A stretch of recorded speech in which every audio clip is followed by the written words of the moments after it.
नमः सिद्धेभ्यः।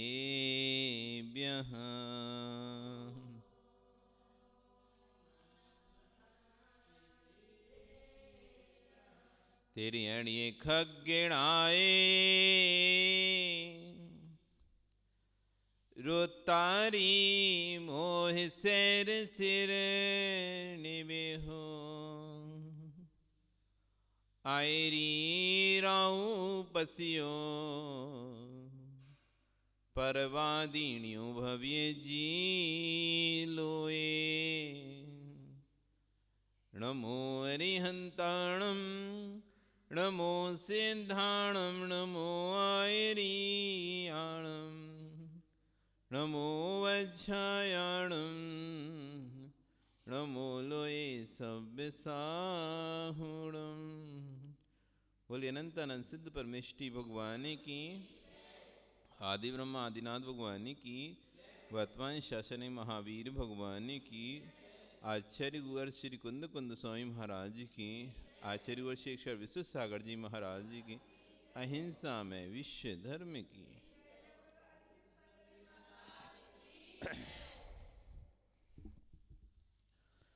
भवबंधु, कल हम यहाँ पर चर्चा कर रहे थे ज्ञान अभ्यासी कर्म 6 का हेतु है। आज आचार्य भगवान कह रहे हैं अध्ययन ही ध्यान है। ध्यान क्या है? कल हमने बताया ध्यान किसे कहते हैं? ध्यान किसे कहते हैं? एक विषय पर चित्त को एकाग्र करने का नाम ध्यान है। और एक विषय पर चित्त एकाग्र कब होगा? एक विषय पर चित्त को एकाग्रित करने का नाम क्या है? ध्यान है। एक विषय पर चित्त एकाग्र कब होगा? जब उस विषय का आपको ज्ञान होगा। जब तक ज्ञान नहीं होगा तो चित्त नहीं लगेगा ना। कोई नया व्यक्ति आ जाए, उससे प्रवचन क्या चल रहा है क्या नहीं चल रहा, पीछे का प्रकरण क्या था, आगे का प्रकरण क्या है, कुछ पता नहीं है, वो बैठ जाए तो समझ नहीं आएगा, ध्यान नहीं लेगा जब तक उसको थोड़ी देर, जब तक उसको समझ में नहीं आए क्या बात चल रही। कोई भी आप घर में भी आप बात करने बैठते हैं, पहले से कोई बात चल रही है और आप आके बैठ जाते हो, तो यदि आपको प्रकरण पता नहीं हो कि क्या बात चली तो अरे यार पता नहीं क्या बात कर रहे हैं, तो आपका सिर दर्द करने लगता, वो लोग बात करते हैं तो। और यदि आपको प्रकरण पता है कि बात कहां पे शुरू हो रही, किसके बारे में चल रही, क्या हो रही, तो फिर आप उसे ध्यान से सुनते हो।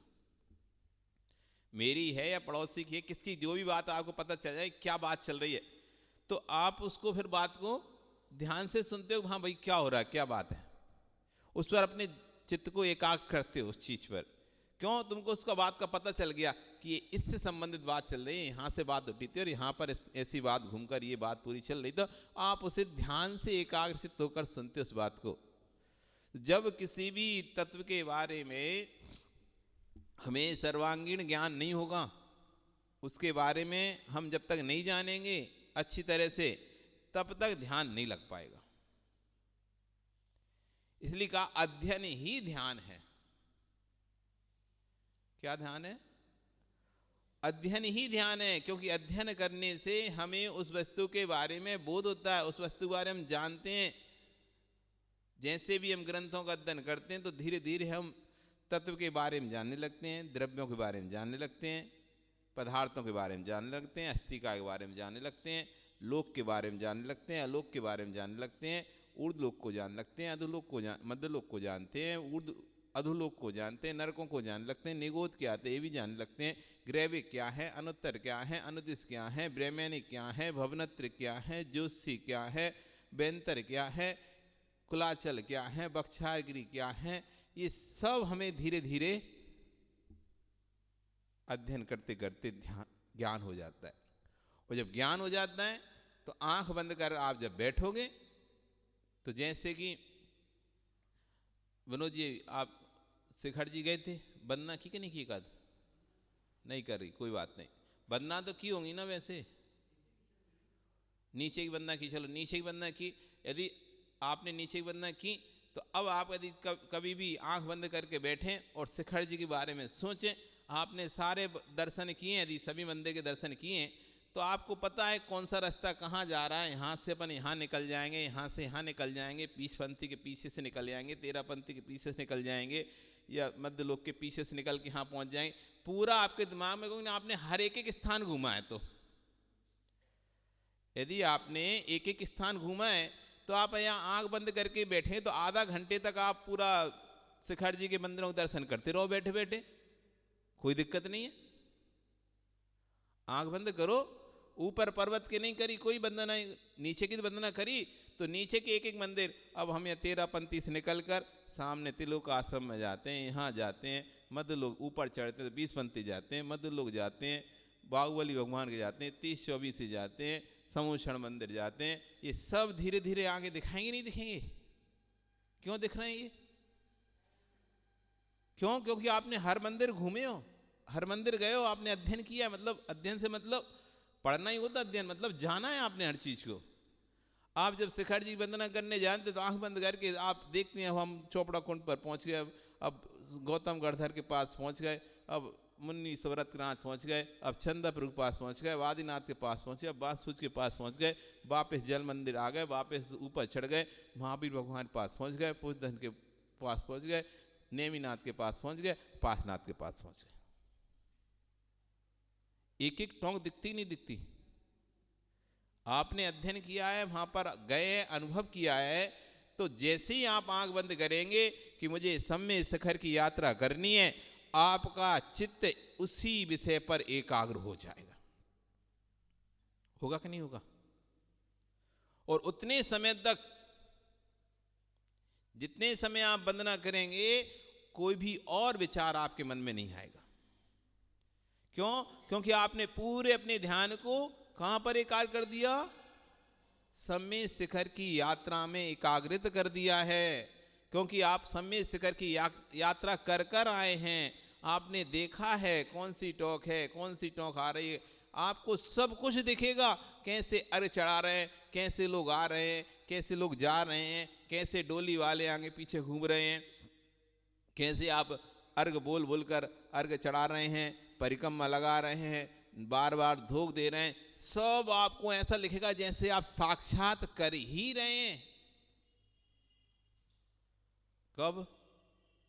जब आपने वंदना की है अच्छे से, 2-4 बार वंदना कर लिया आपने, और एक एक उसका दृश्य आपके दिमाग में फीड हो चुका है।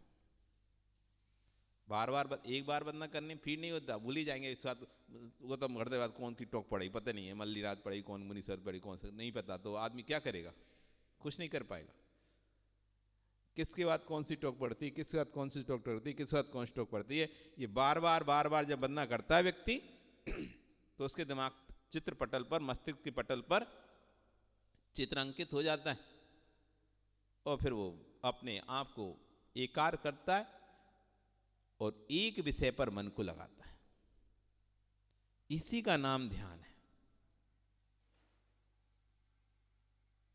स्वगे परगे, गे समझते हैं? गे नया शब्द है, सुना है कभी गे शब्द? ज्ञान, ज्ञाता, गे 3 शब्द होते हैं। ज्ञप्ति चौथा, ज्ञान, ज्ञाता, गे, ज्ञप्ति, प्रमाण, प्रमाता, प्रमेय, प्रमिति। जैन आगम के शब्द हैं ये, सुन लो, पवित्र कर लो अपने कानों को। ज्ञान, ज्ञाता, गे, ज्ञप्ति। ज्ञान सामान्य से प्रसिद्ध शब्द है ज्ञान। हे उपादेय का हित की प्राप्ति और अहित का परिहार जो करता है उसका नाम होता है ज्ञान। ठीक है ना? हित अहित को सोचने वाला होता है, वो क्या करता है? ज्ञान। गे, जिसको ज्ञान जानता है वो कहलाता है गे। मैं आपको जान रहा हूं, आप गे हैं। आप मुझे जान रहे हो, मैं गे हूं। जो पदार्थ जाने जाते हैं, जिन जिन पदार्थों को जाना जाता है, देखा जाता है, अनुभव किया जाता है, वे सभी पदार्थ क्या हैं? गे हैं। जानने योग्य पदार्थ का नाम होता है ज्ञेय। तो जगत में जितने पदार्थ हैं उनको आप जान सकते नहीं जान सकते? आप नहीं जान सकते, कोई और जान सकता नहीं सकता? केवल ही जान सकता ही नहीं जान सकता? आप नहीं जान सकते सारे पदार्थों को, लेकिन केवली भगवान तो सारे जगत के चराचर चर पदार्थ हों चाहे अचर पदार्थ हों, चेतन पदार्थ हों चाहे अचेतन पदार्थ हों, भगवान के ज्ञान में आते नहीं आते सारे पदार्थ। तो जो जो पदार्थ ज्ञान का विषय बनते हैं वे सब क्या कहलाते हैं? ज्ञेय। तो आप ज्ञेय हैं कि नहीं है? आप भगवान के ज्ञान में आ रहे नहीं आ रहे? आप हमारे ज्ञान में आ रहे नहीं आ रहे? आप अपने पड़ोसी ज्ञान में आ रहे नहीं आ रहे? सबके ज्ञान में आ रहे हैं। आप ज्ञेय भी हैं। ज्ञान ज्ञेय ज्ञाता। तीसरा शब्द कौन सा है? ज्ञाता, जानने वाला। जो जानता है उसे वो कहलाता है ज्ञाता। या क्रियाम करोति सा कर्ता। जो क्रिया को करता है वो कर्ता कहलाता है, उसी को कहते हैं ज्ञाता। आप क्रिया करते नहीं करते? उठते बैठते सोते चलते खाते पीते, तो सब क्रियाएं कौन करता है? हम करते हैं। ये आत्मा करती है? करती नहीं करती आत्मा? ये कौन है आत्मा? ज्ञाता। किससे करती है आत्मा? ज्ञान से। किससे करती है? ज्ञान से। किसको करती है? ज्ञेय को। ज्ञेय को आत्मा ज्ञान से क्या करती है? जानती है, देखती है, उपयोग करती है। ये हो गई ज्ञप्ति। जो क्रिया हो रही ना, खाना पीना चलना उठना बैठना, ये कहलाती हैं क्रियाएं। वर्ब्स कहलाती हैं। जैसे इंग्लिश में वर्ब क्रिया पढ़ा ना आपने, क्रियाएं। क्रिया जो किया जाता है वो कहलाती क्रिया। खाने की क्रिया, उठने की क्रिया, चलने की क्रिया, बैठने की क्रिया, सोने की क्रिया, ये ज्ञप्ति। ये सब कहलाती हैं ज्ञप्ति। क्रिया को कहते हैं ज्ञप्ति। वस्तु जिसको जाना जाता उसे कहते हैं ज्ञेय। जो जानता है वो कहता है ज्ञाता, और जिससे जाना जाता है वो क्या है? ज्ञान। आगे समझ में? जो जानता है वो ज्ञाता, जिसको जानता है वो ज्ञेय, जिससे जानता है वो ज्ञान, और जो जाना जाता है वो ज्ञप्ति। ये चार शब्द हैं, ज्ञान ज्ञेय ज्ञाता और ज्ञप्ति। तो ज्ञेय दो प्रकार के होते हैं, स्वज्ञेय परज्ञेय। स्वज्ञेय परज्ञेय। परज्ञेय में तो आ गए आत्मा से भिन्न जो जो वस्तुएं हैं वे सब परज्ञेय हैं हमारे लिए। मेरी आत्मा से भिन्न चाहे शरीर हो, चाहे वस्त्र हो, चाहे कपड़े हो, चाहे चटाई हो, मकान हो, रिश्ते हो, संबंध हो, ये सब क्या है? मेरी आत्मा से भिन्न है कि नहीं है? अलग अलग है कि नहीं है? ये सब पर है मेरे से। तो ये कौन से ज्ञेय कहलाए? परज्ञेय। स्वज्ञेय कौन कहलाया? मेरी आत्मा ही स्वज्ञेय है। जब मैं अपनी आत्मा को जानता हूं तो मैं स्वज्ञेय होता हूं, जब मैं तुमको जानता हूं तो परज्ञेय होता हूं। तो दो प्रकार के ज्ञेय होते हैं, स्वज्ञेय परज्ञेय। उत्तम तो है स्वज्ञेय को जानना, उत्तम तो है आत्मा को ही जानना, उत्तम तो है आत्मा में ही लीन रहना। यदि आत्मा को नहीं जान पा रहे, आत्मा में लीन नहीं रह रहे, तो परज्ञेय में लीन हो। अब परज्ञेय भी दो प्रकार के होते हैं, शुभ और अशुभ रूप। किसी स्त्री के चेहरे को निहारना वो भी परज्ञेय है, और भगवान का चेहरा निहारना वो भी परज्ञेय है। एक शुभ परज्ञेय है, एक अशुभ परज्ञेय है। एक व्यक्ति स्त्री का ध्यान कर रहा है, एक व्यक्ति अरिहंत का ध्यान कर रहा है। ध्यान तो दोनों ही कर रहे हैं, दोनों ही पर का चिंतन कर रहे हैं। तो एक परज्ञेय अशुभ बंध का कारण बन रहा है, और एक परज्ञेय शुभ बंध का कारण बन रहा है। आप चाहो तो जहां जहां आप घूम कर आयो सुजीत, जिन जिन हिल स्टेशन तुम घूम के आयो, चाहो तो वहां का स्मरण कर लो बैठ के, और आप चाहो तो शिखर जी का स्मरण कर लो बैठ के। समय दोनों में आधा घंटा लग रहा है। आधा घंटे में आप जाओगे, कहाँ कहाँ घूमे थे, कौन कौन से गार्डन घूमे थे, कौन कौन से पॉइंट घूमे थे, कौन कौन से सनराइज घूमे थे, वे सब याद कर लो। और आधा घंटे में चाहो हम कैसे पर्वत पर चढ़े थे, कब शीतल नाला है, कब चौपड़ा कुंड आए, कब शीतल नाला है, कल पारस, कब नीचे का मंदिर आए चौपड़ा कुंड का, और कब फिर गौतम गढ़धई टोक आई, कब मुनीश्वरत आई, कब बासपूज आई, कब शांतिनाथ आई, कब नेमिनाथ आई, कब पासनाथ आई, ये भी स्मरण कर सकते हो।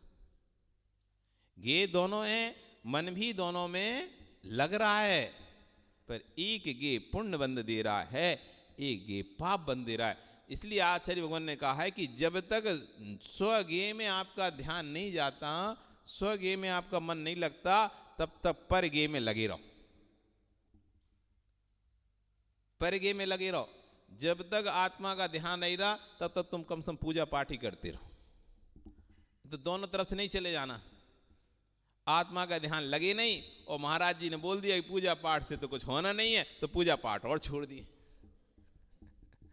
अरे हमने कहा ना, ज्ञान अभ्यासी कर्म छह का कारण है, ये पूजा पाठ कर्म छह का कारण नहीं है। अब तुम्हें अच्छी लग गई बात, हाँ सही है, पूजा पाठ कर्म छह का कारण नहीं है, बस यही बात अच्छी लगी तुम्हें, और तुम्हें तो चाहती थी ना करना पड़े, तो तुम तो और अच्छा कल से आए, अब आए नहीं रहे पूजा करने। महाराज जी खुद तो बोले पूजा पाठ कर्म छह कारण है, अब कागो करें फालतू हम। अरे तो आगे भी तो सुनो, पूजा पाठ कर्म छह का हेतु नहीं है, लेकिन पूजा पाठ नहीं करोगे फिर क्या करोगे, उस समय में क्या करोगे। अभी तो आपका समय पूजा पाठ में निकल जाता था, और आपने कहा कि पूजा पाठ तो कर्म छह का हेतु नहीं है, तो आपने पूजा पाठ छोड़ दी। अब उस समय आप क्या करना चाह रहे हो, उस समय आपका फ्री है, आप गप्पों में लगा दिए उस समय को। तो उससे अच्छा तो भैया इससे करते ही रहते, कछु तो करते रहते, कम से कम काय योग तो लगा ही रहता। मन वचन योग, मन योग ना लगता तो वचन योग पढ़ते रहते, तो वचन निकलते रहते, करते रहते, तो काय कम सो स्थान पर काय और वचन योग तो चलता ही रहता, कम से उनका तो पुण्य बंद होता ही रहता तुम्हें। अब वो भी छोड़ दिए तो गए, ना घर के रहे ना घाट के रहे, ज्ञान का अभ्यास हो नहीं रहा, समझ में आ नहीं रहा, ग्रंथ कठिन है, विषय कठिन है, तो वो समझ में आ नहीं रहा। तुमने सोचा कि चलो हम पूजा पाठ छोड़ के पढ़ाई करेंगे, ज्ञान वो किताब लेके खोल के बैठ गए। अब वो एक एक अक्षर ही समझ में नहीं आ रहा उसका किताब का, कि क्या लिखा है इसमें, इतना कठिन लिखा हुआ है, इतनी गहरी भाषा लिखी हुई है, आपके सिर दर्द करने लगा पढ़ते पढ़ते उसको, लेकिन एक शब्द समझ में नहीं आ रहा। भैया सिर दर्द नहीं करो, तुम शांति से पूजा पाठ करो। जब इतने योग्य हो जाओ कि उस विषय को समझ सको, तो फिर उस विषय को पढ़ना। नहीं तो इधर समझ नहीं आ रहा, तो इधर दिमाग अलग गर्म हो रहा है, और वो क्रिया छोड़ चुके दोनों तरफ से, तो ये घर के भी नहीं रहे और घाट के भी नहीं रहे, दोनों तरफ से गए। इसलिए जब हमारे को आत्मा का ध्यान नहीं हो रहा, तो कोई बात नहीं, हम परद्रव्य का ध्यान करेंगे, परज्ञेय का ध्यान करेंगे, शुभ परज्ञेय का ध्यान करेंगे, अशुभ का नहीं करेंगे। शुभ परज्ञेय में अपने मन को एकार करने की कोशिश करेंगे। जितनी भी देर हो उतनी भी देर जहां जहां जितने जितने तीर्थ स्थान घूम के आ चुके हो, उनका स्मरण कर रखते रहो। 15 मिनट करो, 10 मिनट करो, आधा घंटा करो। हम बनारस गए थे, हम भेलूपुर गए थे, हम कुंडलपुर गए थे, हम पावापुर गए थे, हम चंपापुर गए थे, हम गिरनार गए, हम सम्मेत शिखर गए, मांगी तुंगी गए, हम गजपंता गए, गोमटेश्वर गए। जहां जहां आप गए हो, उन सभी क्षेत्रों को आंख बंद करके स्मरण करो।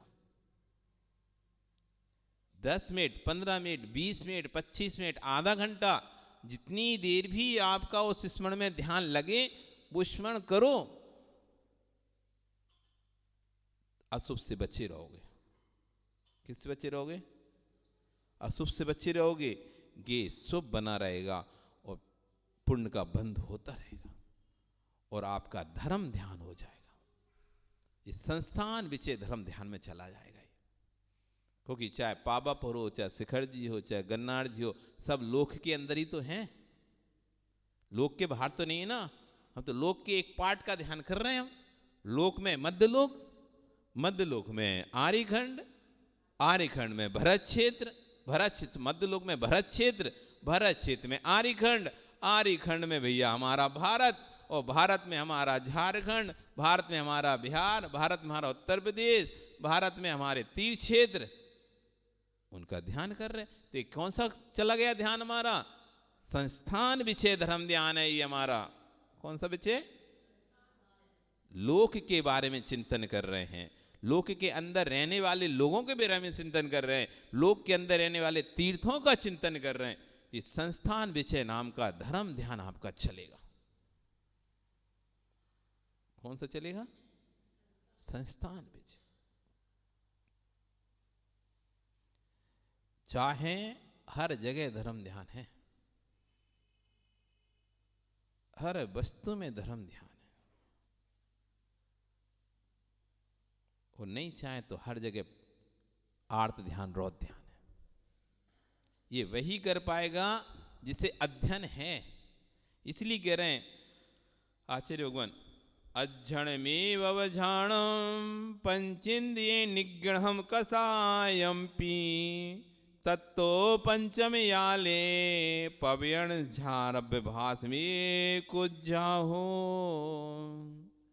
अज्झमेव झाणम, अध्ययन ही ध्यान है। आज पंचम काल में पर्वत पर रहकर लंबे समय तक कोई तपस्या नहीं कर सकता। आज लंबे समय तक आत्मा में लीन कोई नहीं हो सकता। आज शरीर का सहना इतना नहीं है कि घंटों घंटों तपस्या कर सके, बैठा रहे आंख बंद करके। तो क्या करे? मन तुरंत में विचलित हो जाता है। अध्ययन में झाणम, पढ़ाई करते रहो। पढ़ाई करोगे मुंह बंद रहेगा, बोलोगे तो धर्म का बोलोगे तो वचन योग सुधर गया। जब पढ़ोगे तो स्थिर बैठना पड़ेगा, तो काय योग स्थिर हो गया। जब पढ़ोगे तो मन को तो लगाना ही पड़ेगा, बिना मन लगाए आंखें लगाए कैसे आप पढ़ पाओगे? तो जब पढ़ोगे तो आंखें नीची करके पढ़ना पड़ेगा पुस्तक में, तो आंख इधर उधर नहीं जाएंगी, कुछ देखेंगे नहीं, दिखेगा ही नहीं। तीनों योग अध्ययन करने पर, तब अध्ययन करता ना व्यक्ति, तीनों योग लग जाते हैं उसमें, मन वचन काय। क्योंकि जब तक मन नहीं लगे समझ में नहीं आएगा कुछ, तो समझना है तो मन तो लगाना ही पड़ेगा। या तो मौन रहोगे या बोलोगे, तो बोलोगे तो भी धर्म का ही बोलोगे, और मौन रहोगे तो भी कोई दिक्कत। तो वचन योग स्थिर हो गया। गाली गलौच या कोई अशब्द नहीं बोलना जब तक पढ़ रहे हो, तो वैसे ही वो खत्म हो गए वचन योग। वो काय तो बैठनी पड़ेगी एक स्थान पर, कहीं तो बैठना ही पड़ेगा, और अपने शरीर को स्थिर करना पड़ेगा कहीं भी बैठ के। तो तीनों योग वहां पर हो जाते हैं। इसलिए क्या? अध्ययन में ध्यानम, अध्ययन ही ध्यान है। एक शब्द पढ़ो रोज। भले जब आप स्वाध्याय करते हैं तो किताब उठा कर रखते हो, तो 4-4, 6-6 पेज की चिंता नहीं करोगे 3 पेज पढ़ दे रहे आज, जल्दी पूरा खत्म करना है इस ग्रंथ को। 4 लाइनें पढ़ो, आंख बंद करके उस 4 लाइन पे चिंतन करो। 2 लाइन पढ़ो, आंख बंद करके 2 लाइन पर चिंतन करो। ई को तो ध्यान, इसलिए तो ध्यान का है अध्ययन को।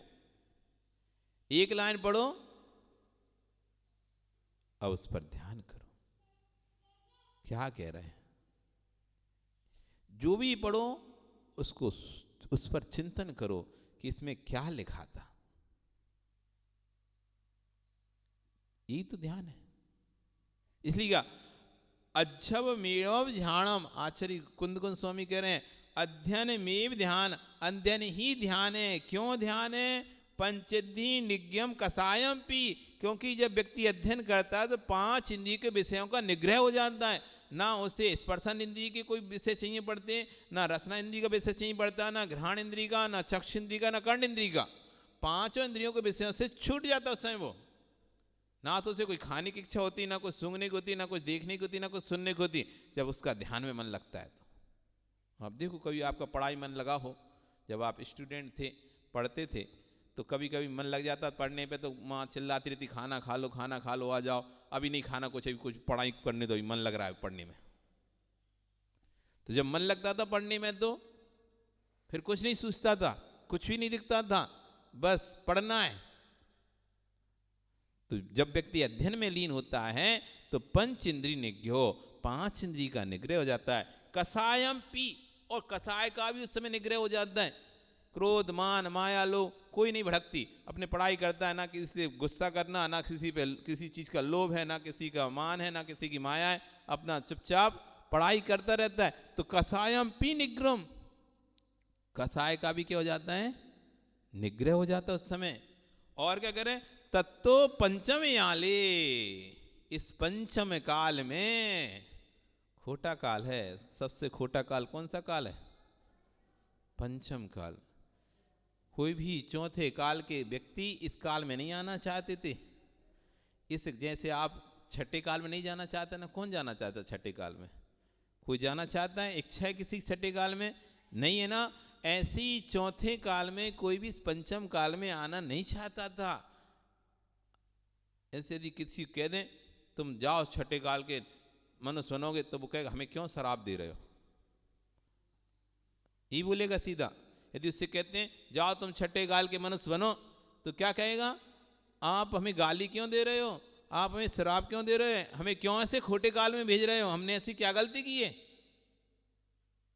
तो ऐसी चौथे काल में इस पंचम काल को गाली माना जाता था। जब लक्ष्मण वनमाला को छोड़कर राम की सेवा में जा रहे थे, तो वनमाला बोलती है, क्योंकि लक्ष्मण तो नारायण थे ना, तो जहां जाते थे उनको स्त्री रत्न मिलता रहता था। लेकिन अब वो तो राम की सेवा के लिए निकले थे, तो सबको साथ में लेकर थोड़ा ना ढो के चलेंगे, फिर सेवा करेंगे, उनका ध्यान रखेंगे। तो जो जहां पर स्त्री मिलती थी, जिससे शादी होती थी, उसको उसी के राज में छोड़ देते थे कि जब हम लौटेंगे तब सबको ले लेंगे, जब हम सबको ले लेंगे, अभी आप अपने पिता के घर में रहो। तो वनमाला से जब विदा लेकर जाते हैं लक्ष्मण, तो वनमाला कहती मैं तो साथ में चलूंगी, मैं भी अपने भैया भाभी की सेवा करूंगी, जैसे आप कर रहे हो ऐसे मैं भी सेवा करूंगी, राम की सीता की, उनके चरणों की सेवा करूंगी, उनके हाथ पैर सीता की मदद करूंगी, उसके पैर दबाऊंगी, मुझे साथ में लेके चलो। तो लक्ष्मण कहता साथ में नहीं ले जा सकता, मैं तो सेवक हूं, सेवा करने आया हूं, और मैं अपनी सेवा में किसी को विघ्न नहीं बनने दे सकता। तुम साथ में रहोगे तो मैं सेवा नहीं कर पाऊंगा उनका, इसलिए तुम अपने घर में रहो, मैं जब लौटूंगा तो तुमको ले लूंगा वापस। तो कहती है नहीं आए आप तो नारायण हैं, और ना जाने कितनी आपकी स्त्रियां रहेंगी, तो मुझे कौन याद करने वाला है, मुझे तो वैसे ही भूल जाओगे आप, मुझे तो याद ही नहीं रखोगे। तो बोलता है नहीं, मैं तुमको वचन देता हूं, यदि मैं तुमको लेने नहीं आऊं और तुमको यदि भूल जाऊं, तो मुझको वो पाप लगे जो रात्रि भोजन करने वाले को पाप लगता है। यदि मैं तुमको भूल जाऊं तो मुझे वो पाप लगे जो रात्रि भोजन करने वाले को लगता है, मुझे वो पाप लगे जो रात्रि भोजन, और मैं पंचम काल का मनुष्य बनूं यदि तुम्हें भूल जाऊं तो। क्या कितनी बड़ी बात कर रहा है, पंचम काल को कितना बुरा माना जाता है कि वो कह रहा है कि यदि मैं भूल जाऊं तो मुझे पंचम काल का मनुष्य बनना पड़े, ऐसे खोटे काल में जन्म लेना पड़े। यदि मैं भूल जाऊं तो रात्रि भोजन करने वाला जो दोष लगता है वो मुझे लगे। मैं तुम्हें नहीं भूलूंगा, प्रतिज्ञा करके जा रहा है, मैं तुम्हें नहीं भूलूंगा, भूलूं तो ये मुझे लॉस हो, घाटा हो ये मुझे। तो उस काल में, इस पंचम खोटे काल को बहुत ही खराब काल माना जाता चौथा काल में। जैसे आज आप छठवें काल को खराब मानते हैं ना, फिर तो हम तो थोड़ा बहुत फिर भी ठीक हैं। छठे काल में तो एक एक हाथ के मनुष्य होने वाले हैं, नग्न रहेंगे, काले रहेंगे, एक अग्नि का तवाब हो ही जाएगा, तो भोजन तो रहेगा नहीं, तो एक दूसरे को कच्चा खींच खींच के जो जिसके हाथ में पड़ गया चबा चबा के खाएंगे, कच्चा मांस खाएंगे एक दूसरे का, क्योंकि अग्नि रहेगी नहीं तो पकाने का कोई सवाल ही पैदा नहीं होता। धर्म पूरी तरह से नष्ट हो चुका होगा उस समय, क्योंकि पंचम काल के जब 3 वर्ष 8 माह शेष रहेंगे, तभी अंतिम कल की जो राजा होगा वो अंतिम मुनिराज, वीरांगज मुनिराज से जब वो मंत्री लोग बोलेंगे, सभी लोग तो टैक्स ही देते हैं लेकिन दिगंबर मुनिराज टैक्स नहीं देते, तो राजा कहता है क्यों नहीं, उनको भी देना पड़ेगा टैक्स। और वह मुनिराज के पास अपने सैनिकों को भेज देता है, और मुनिराज आहार के लिए रहते हैं खड़े, और टैक्स मांगते वो लोग। हार बाद में करना, पहले राज्य में हार तभी कर पाओगे जब पहले टैक्स चुकाना पड़ेगा। तो तुरंत वो अपने अवधि ज्ञान से तभी जान लेते कि अब काल का अच्छे होने वाला है, और अंजलि छोड़कर समाधि ले लेते हैं। 3 दिन बाद अग्नि नष्ट हो जाती है और कल्कि का अंत होता है और पंचम काल भी समाप्त हो जाता है, छठवां काल प्रारंभ हो जाता है। और वो मुनिराज समाधि लेके नहीं स्वर्ग चले जाते हैं। फिर उसके बाद कोई भी मुनि नहीं होता, धर्म का नाम खत्म हो जाता है। सत्य, अहिंसा, चौर्य, ब्रह्मचर्य सब 5 महा ये सब खत्म हो जाते हैं। चारों तरफ हिंसा, अत्याचार, लूट, ये सब पैदा हो जाता है। तो ऐसा खोटा काल, छठवां काल जब आता है तो व्यवस्थाएं शुरू हो जाती हैं और 21,000 वर्ष तक वो छठवां काल चलता है। फिर वापस 21,000 यानी टोटल 42,000 वर्ष तक वो काल रहता है छठवां। ऐसे खोटे काल में यदि आपको नहीं जाना तो अभी भी समझ जाओ, अभी भी समझ जाओ, कुछ नहीं बिगड़ा। अभी कहते ना, अंत भला तो सब भला। पूरी जिंदगी यदि पाप भी किए हैं तो कोई बात नहीं, पूरी जिंदगी पाप भी किए हैं तो कोई बात नहीं। अंतिम समय में भी यदि बुद्धि सचेत हो जाए, जाग जाए, और आयु बंध यदि आपका नहीं हुआ है तो अभी भी कल्याण हो सकता है। आयु बंध नहीं हुआ आपका शुभ गति का तो अभी भी कल्याण हो सकता है। अभी भी पूरा पूरा चांस है आपके पास अपनी अच्छी गति में जाने का। अभी भी संभल गए, अभी भी कसायों को कम कर दो, अभी भी मायाचारी कम कर दो, अभी भी छल कपट कम कर दो, अभी भी मौका है। दूसरों के परपंचों से दूर हो जाओ, किसी की राग देश की कथाओं में मत भी दो, अपने अपने बस अपने में रहो, अपने में रहो, मस्त रहो, अपने में खुश रहो। कौन कहाँ क्या हो रहा है, कौन उठ रहा है, कौन बैठ रहा है, कौन जा रहा है, कौन आ रहा है, कौन खा रहा है, कौन पी रहा है, कौन सो रहा है, इसमें मत उलझो। कौन क्या बोल रहा है, कौन क्या नहीं बोल रहा, इसमें मत उलझो। अभी भी कल्याण हो सकता है। और इसमें उलझ गए तो हुआ कल्याण भी चला जाएगा। अच्छी आयु बंद भी की आपने, यदि आप इसमें उलझ गए तेरे मेरे इसके उसके में, और आयु आपने देव का आयु को बंद करा तो आपकी आयु बांधी थी आपने 1 सागर की 10,000 वर्ष की रह सकती हो। बानी थी बेमानिक की, हो जाएगी भवनक्तिक की, देव दुर्गति हो सकती है। आयु तो छूटे ही नहीं, देव जाएगा तो देव में ही, लेकिन ऊंचे पद से गिरकर नीचे पद पे आ जाएगा। इसलिए नहीं हुआ आयुवन तो भी आप अभी भी संभल सकते हैं। यदि हो भी गया तो भी जितना अगर अच्छे आयु बंद हो गया है तो भैया उतना ही रहने दो। खराब आयु बंद हो गया तब भी कम ही हुआ होगा, और ज़्यादा राग देश का सहाय और करेंगे तो वो बढ़ जाएगी। राग देश का सहाय करने से यदि आयु बंद हुआ है तो अशुभ आयु बढ़ती है और शुभ आयु घटती है। अभी भी समय है, समझ सकते हैं। तो कह रहे हैं कि अध्ययन ही ध्यान है, पंचेन्द्रिय निग्रह, 5 इंद्रियों का निग्रह, कसाय निग्रह समन भी होता है। और क्या होता है, कसायम्पि निग्रहम, कसाय का भी निग्रह होता है। तत्तो इसलिए पंचम याले, वर्तमान पंचम काल में पवेणम सारभ सामेव प्रवचन सार जनागम का अभ्यास करना चाहिए। इसलिए पंचम काल में किसका अभ्यास करना चाहिए, जिनागम का अभ्यास करना चाहिए। जिसको जितना अधिक जिनागम का अभ्यास होगा उसका उतना अच्छा ध्यान लगेगा। अब लोग पूछते हैं ना महाराज ध्यान नहीं लगता, ध्यान लगाने बैठे तो इधर उधर की सारी बातें घूमे आती हैं। अभी तुम्हें जिनागम का अभ्यास नहीं है इसलिए सब इधर उधर की बातें आती हैं। क्योंकि आपके दिमाग में यदि 100% मेमोरी है तो 1% धर्म की मेमोरी है, 99% आपकी पाप की मेमोरी भरी हुई है। अब जो 99% है तो आंख बंद करने में वही तो आएगी, 99% तो वही भरा है ना।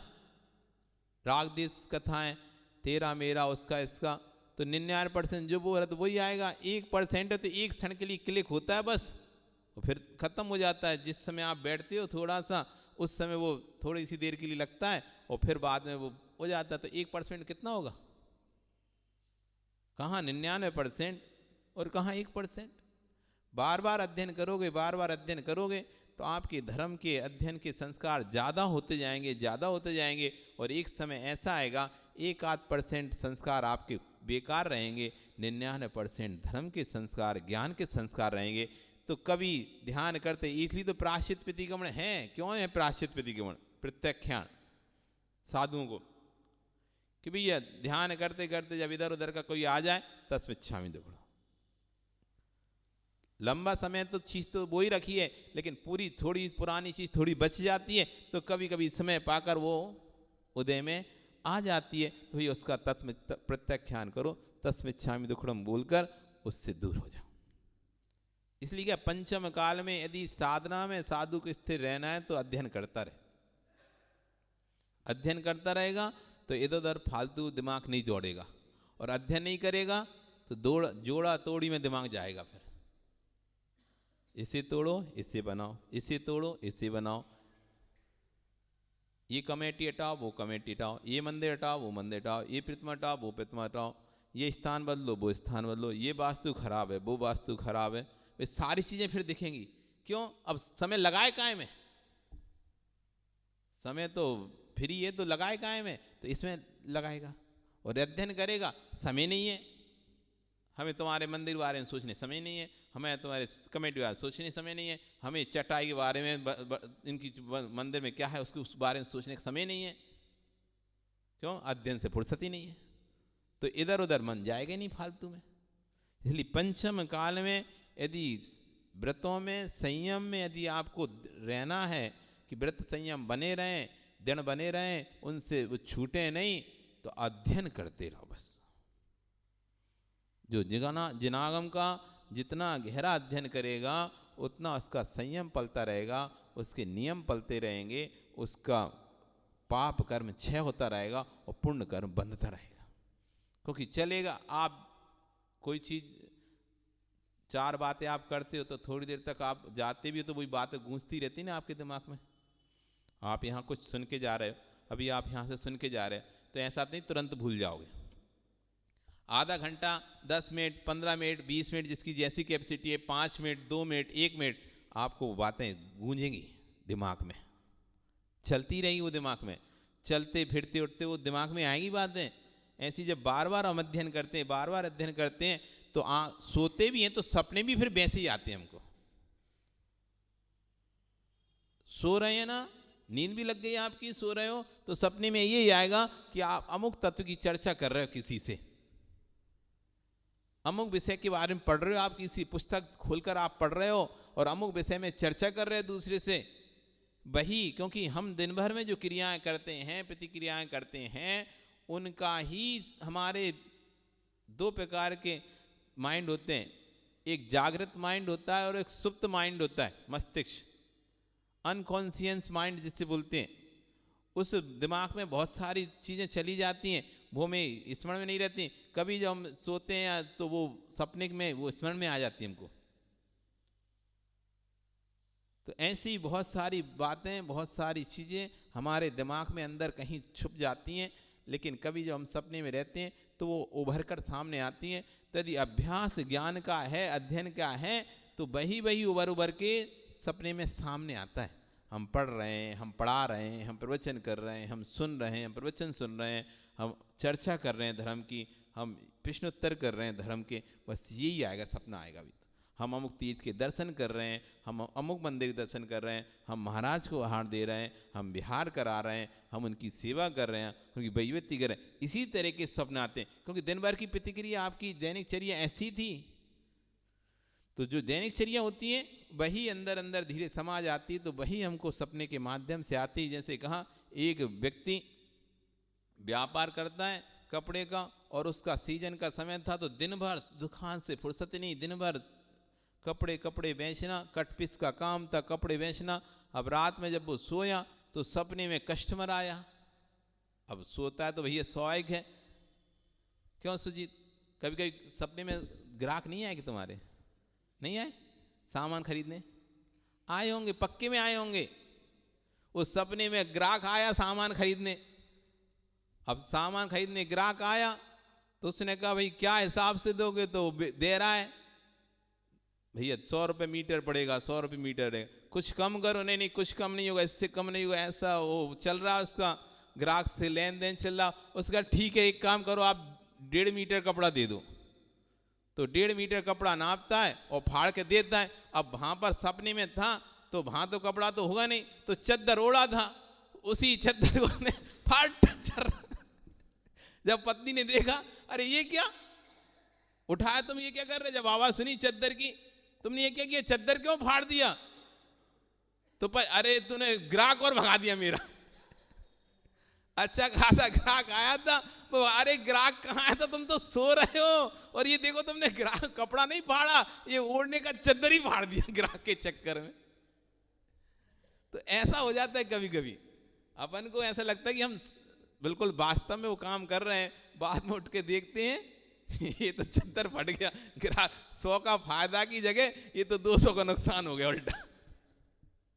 तो क्यों, वो दिन भर उसी में रहा ना, फाड़ने फाड़ने फाड़ने, कस्टमर आ रहा है नाप रहा है फाड़ रहा है, नाप रहा है फाड़ रहा है, कट पीस का काम था, तो सपने में भी वही आया तो वही फाड़ दिया उसने चद्दर। इसलिए हम दिन भर जो करते हैं, दिन भर की जैसी क्रियाएं प्रतिक्रियाएं करते हैं, वही हमारे मस्तिष्क में जाकर बैठ जाती हैं और वही फिर हमारे दिमाग में आने लगती हैं। लड़कर सोते हो तो लड़ने जैसी आती हैं, डर कोई हॉरर फिल्म्स देखकर, हॉरर डरा हुआ नाटक देखकर, सीरियल देखकर आप सोते हैं तो सपने में डर भी लगने लगता है, आपको नहीं लगता? पहले आता था एक नाटक, हम छोटे थे तो जी हॉरर शो, ठीक है ना, तो खूब देखते थे, मतलब मन भी होता था देखने का और बहुत डर भी लगता था, और ऐसे दुख दुख के देखते रहते थे और रात में डर भी जाते थे सीधे, भूतों वाला नाटक। और वे अधिकतर रात में ही आते हैं, वो रात में ही आते थे ना, तो उन्हें देख के सो फिर सपने में भी डर आता था। तो हम जो सोचते हैं और गहरे से जिसको सोच लेते हैं, सभी चीज नहीं आती हमारे को, लेकिन जिसके बारे में हम गहरे से सोच लेते हैं, जो हमारे अंदर तक गहरे तक उतर जाती है जो चीज, वही फिर सपने के माध्यम से अनेक रूप में, आड़े टेढ़े तिरछे रूप में, जैसे भी रूप में आए तो वो रूप में हमको दिखाई देती है। इसलिए जितना गहरा अध्ययन होगा उतना ही आपको ध्यान भी उतना अध्ययन अच्छा होगा, सपने भी अच्छे आएंगे। और नहीं भी आएंगे सपने तो सामान से आप चलते फिरते, जब भी आप खाली रहेंगे, जा रहे हैं घर तक भी जा रहे हैं खाली, तो आपके दिमाग वो चलता रहेगा। इसलिए आज आचार्य भगवान कह रहे हैं अध्ययन ही ध्यान है, इसलिए अपने समय को अध्ययन में लगाओ। पंचम काल में आज ध्यान नहीं हो सकता, इसलिए पंचम काल में अध्ययन ही ध्यान है। अध्ययन करो, जिनागम का जितना अधिक हो सके उतना अभ्यास करो, जितना उपास आदि में समय देते हो उतना समय आप अध्ययन में भी दो। एक ही चीज मत लगे रहो, दूसरी चीज में ही लगो, क्योंकि उपवास करने के बाद करोगे क्या? अब खाना का समय छोड़ दिया तो खाना नहीं खाना, वो समय बच गया, तो अब उस समय क्या करोगे? काम नहीं करोगे, उस समय क्या करोगे? या तो किसी की बातें सुनोगे या किसी की बातें करोगे। तो कम से कम अध्ययन करते रहोगे तो कम से कम कुछ तो समय का उपयोग होगा, नहीं तो फालतू समय फ्री, क्योंकि उपवास में फ्री ज़्यादा समय रहता है व्यक्ति के पास, तो फिर क्या करेंगे? तो इसलिए तपस्या में ही मन लगा रहे, इधर उधर ना मन भटके, तो पढ़ते रहो, अध्ययन करते रहो, समय पूर्ण हो जाएगा। आज आपका समय हो गया, कल फिर आओगे पर्याय रही तो पुनः कल हम और समझेंगे कि सम्यक ज्ञान ही धर्म ध्यान है कैसे है इस विषय में, और फिर उसके बाद आचार्य भगवान ने क्या इस देश नाम का, ये सब समझेंगे। नमो हरिहंताण, नमो सिद्धाण, नमो आर्याण, बुद्धाय, नमो सब